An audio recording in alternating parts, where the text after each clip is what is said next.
Namaskar students. Hope you are hale and hearty, taking care of your health and your studies. Today, if I ask you how human civilization evolved with the early signs of human civilization, the names of Mesopotamia and Indus Valley often comes to our mind. These are the places which actually developed along riverside. Nothing has actually changed. Even today, most of the areas along the riverside are densely populated. What are the reasons? And the story of a river, how it takes birth, where does it flow, and finally, where does it submerge? The entire journey of the river. Yes, that's what we are going to cover today in chapter number 3 of our class 9 geography book Contemporary India 1. The name of the chapter is Drainage. Let's try to know how much actually we have learned and understood in today's session. The term drainage describes the river system of an area. Small streams flowing from different directions come together to form the main river, which ultimately drains into a large water body such as lake or a sea or an ocean. The area drained by a single river system is called a drainage basin.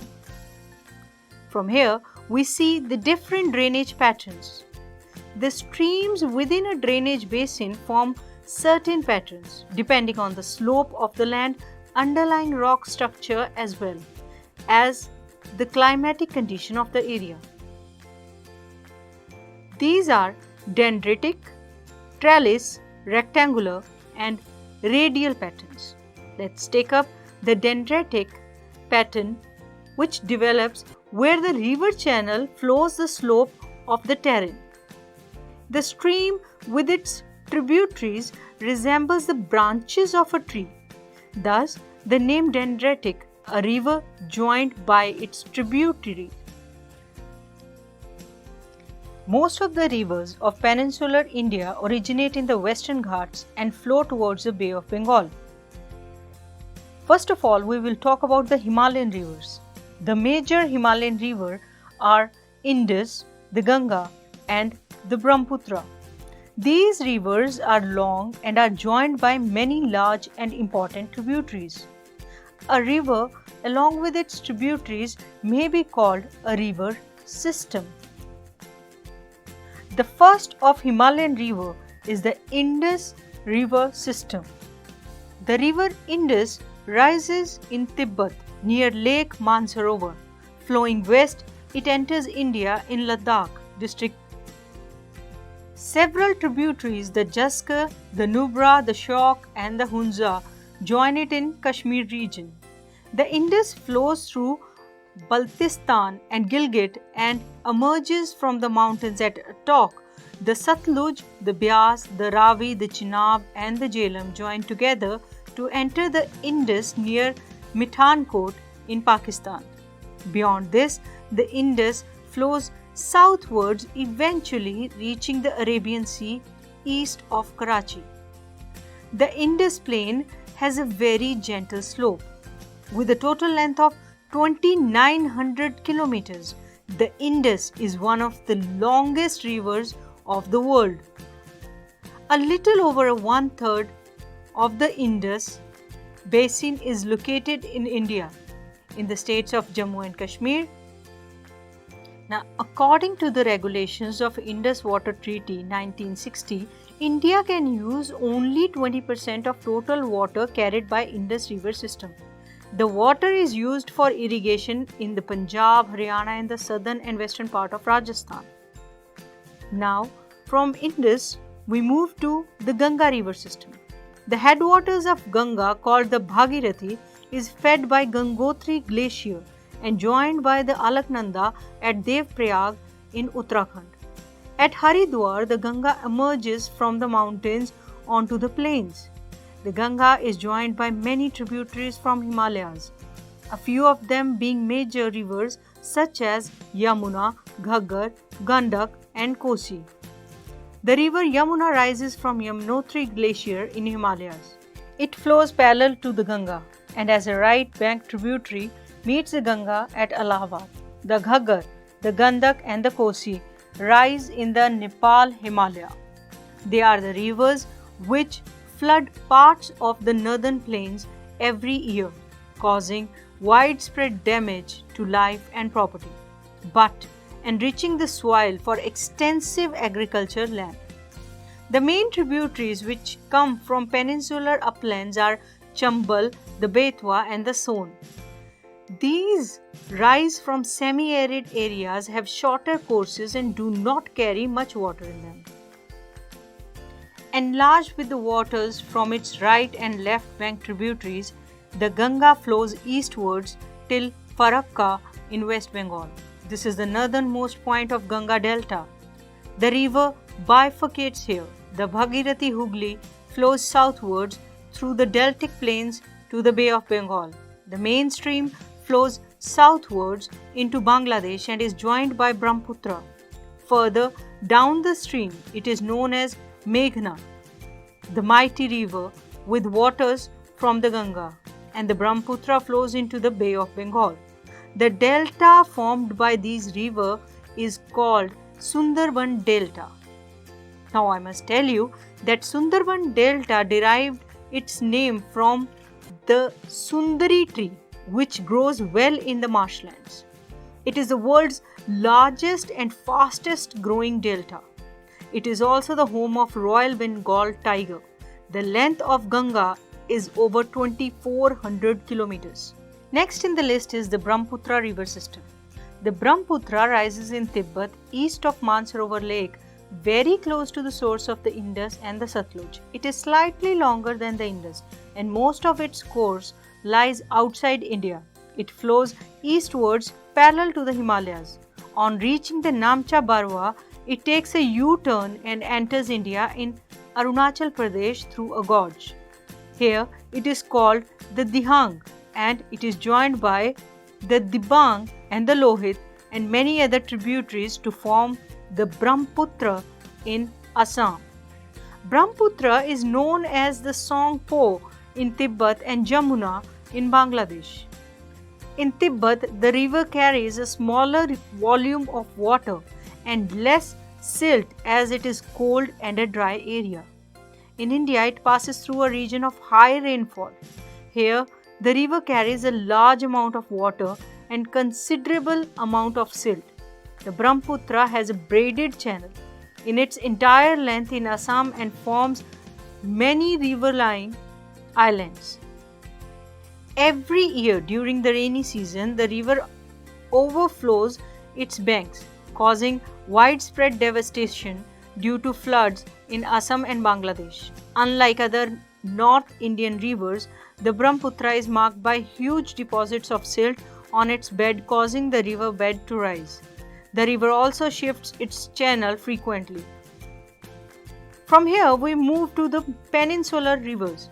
The main water divide in peninsular India is formed by the Western Ghats, which run from the north to south close to the western coast. Most of the major rivers of peninsula such as the Mahanadi, Godavari, the Krishna and Kaveri flow eastwards and drain into Bay of Bengal. These rivers make delta at the mouths. There are numerous small streams flowing west of the Western Ghat. The Narmada and Tapi are the only long rivers which flow west and make estuaries. The drainage basins of peninsular rivers are comparatively small in size. The Narmada Basin. The Narmada rises in Amarkantak Hills in Madhya Pradesh. It flows towards the west in a rift valley formed due to faulting. All the tributaries of Narmada are very short and most of these join the main stream at right angles. The Narmada Basin covers part of Madhya Pradesh and Gujarat. From Narmada, we move to the Tapi Basin. The Tapi rises in Satpura Ranges in the Betul district of Madhya Pradesh. It also flows in a rift valley parallel to the Narmada, but it is much shorter in length. Its basin covers part of Madhya Pradesh, Gujarat, Maharashtra. The coastal plains between Western Ghats and the Arabian Sea are very narrow. Hence, the coastal rivers are short.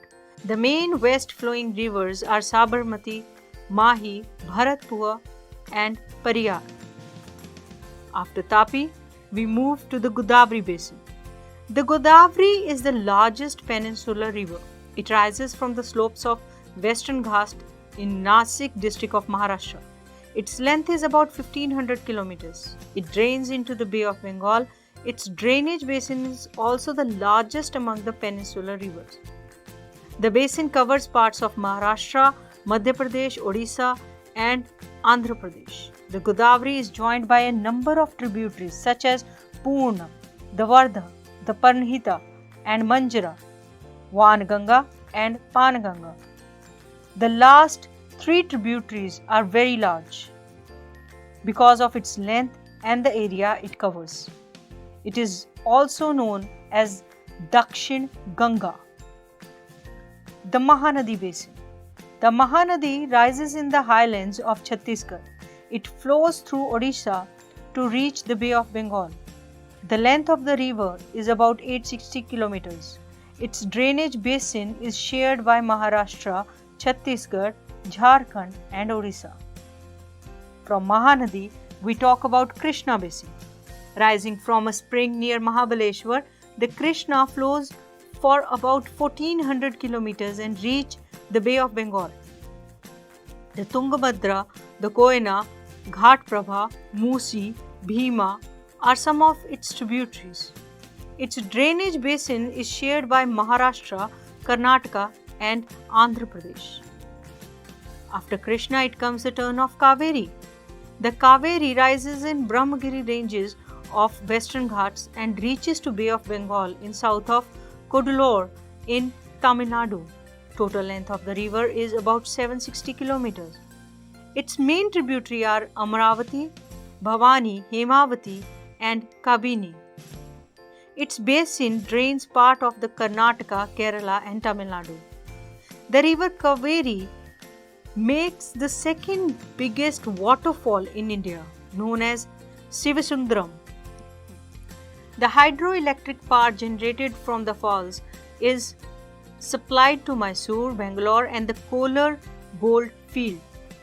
71% of world's surface is covered with water, but 97% of that water is salt water.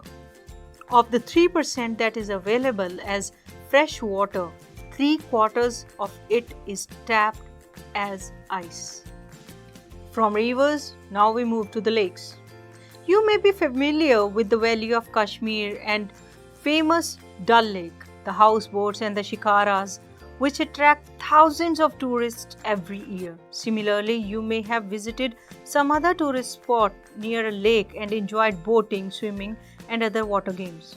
Imagine that if Srinagar, Nainital, and other tourist places did not have a lake, would they have been as attractive as they are today?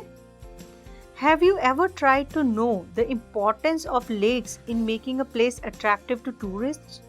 Apart from attraction for tourists, lakes are also useful to human beings in many other ways. Lakes of large extent are called the seas. India has many lakes. These differ from each other in the size, other characteristics. Most lakes are permanent. Some contain water only during the rainy season, like the lakes in the basins of inland drainage of semi-arid regions. There are some of the lakes which are the result of the action of glaciers and ice sheets, while the others have been formed by wind, river action, and the human activities. The meandering river across a floodplain forms cutoff that later develop into Oxbow Lake. Spits and bars form lagoons in the coastal areas. Chilka Lake, the Palikat Lake, the Koluru Lake, lakes in the regions of inland drainage are sometimes seasonal. For example, the Sambar Lake in Rajasthan, which is a saltwater lake. Its water is used for producing salt. Most of the freshwater lakes are in Himalayan region. They are of glacier origin. In other words, they formed when glaciers dug out a basin, which was later filled with the snow melt. The Vular Lake in Jammu and Kashmir, in contrast, is result of the tectonic activity. It is the largest freshwater lake in India. The Dal Lake, Bhimtal, Nainital, Loktak and Barapani are some other important freshwater lakes. Apart from natural lakes, the damming of the rivers for the generation of hydel power also led to the formation of lakes such as Guru Gobind Sagar, Bhakra Nangal project. Lakes are of great value to human beings. A lake helps to regulate the flow of a river. During heavy rainfalls, it prevents flooding, and during the dry season, it helps to maintain an even flow of the water. Lakes can also be used for developing hydel power. They moderate the climate of the surroundings, maintain the aquatic ecosystem, enhance natural beauty, help develop tourism, and provide recreation. Rivers have been of fundamental importance throughout the human history. Water from the river is a basic natural resource essential for various human activities. Therefore, the river banks have attracted settlers from ancient times, which we discussed in the opening of this session. These settlements have now become big cities. But as soon as they developed, we started polluting these rivers. The growing domestic, municipal, industrial and agricultural demand for water from rivers naturally affects the quality of water. As a result, more and more water is being drained out of the rivers, reducing their volume. On the other hand, a heavy load of untreated sewage and industrial effluent are emptied into the river. The effects not only the quality of water but also the self-cleansing capacity of the river. For example, given the adequate stream flow, the Ganga water is able to dilute and assimilate pollution loads within 20 kilometers of large cities. But the increasing urbanization and industrialization do not allow it to happen, and the pollution level of many rivers has been rising. Concern over rising pollution in our rivers led to the launching of various action plans to clean the rivers. I think you must have heard about such action plans. How does our health get affected by the polluted river water? You must be aware about this as well. Now think about it. A life of human beings without fresh water. Imagine if we have to face a situation like this. Hence, we have to save these resources to save the mankind. Alright, so my first question is, the area drained by a single river system is called a very good drainage. The area drained by a single river system is called a drainage. Very good. Next question. The world's largest drainage basin is of the river Amazon. Very good. Question number 3. The largest delta in the world is Sundarban Delta. Very good. So next is, an area through which a river and its tributaries flow is called basin. So, the Ganga Action Plan Phase 1 started in the year 1985 it is. Very good. Okay, so now you'll be having some questions and some options to it. You have to pick the correct option. My first question is, what is the total length of river Krishna? Is it 1312 kilometers? Is it 1500 kilometers? Is it 1400 kilometers, or it is 1250 kilometers? It is 1400 kilometers. Very good. Moving on, the Ganga and Brahmaputra rivers join together and forms the dash before submerging into the Bay of Bengal. Sundarbans Delta, estuaries, water divide or lagoons. It is Sundarban Delta. Very good. In the final stage, before meeting the seas and oceans, rivers break into various streams, and they are called as tributaries, deltas, estuaries or distributaries. Correct answer, they are called distributaries. A lake formed when a meandering river is cut off from the main stream is known as oxbow lake, glacial lakes, lagoons or man-made lakes. Correct, they are called oxbow lakes. River Brahmaputra takes a hairpin turn from Namcha Barwa, Majuli, Dihang or Dibang. It is Namcha Barwa. My last question to you is, which is not a common feature formed by a river while flowing through plains? Your first option is floodplains, second is meandering, third leaves, or D is the tributaries. It is the tributaries. The tributaries are not a common feature formed by a river while flowing through the plains. River, the lifeline of humans. And finally, it's a gift of nature which we should all take care of. With this, we come to the end of this video. We'll be back with many more new topics. Till then, stay safe, stay healthy and keep studying. Namaskar.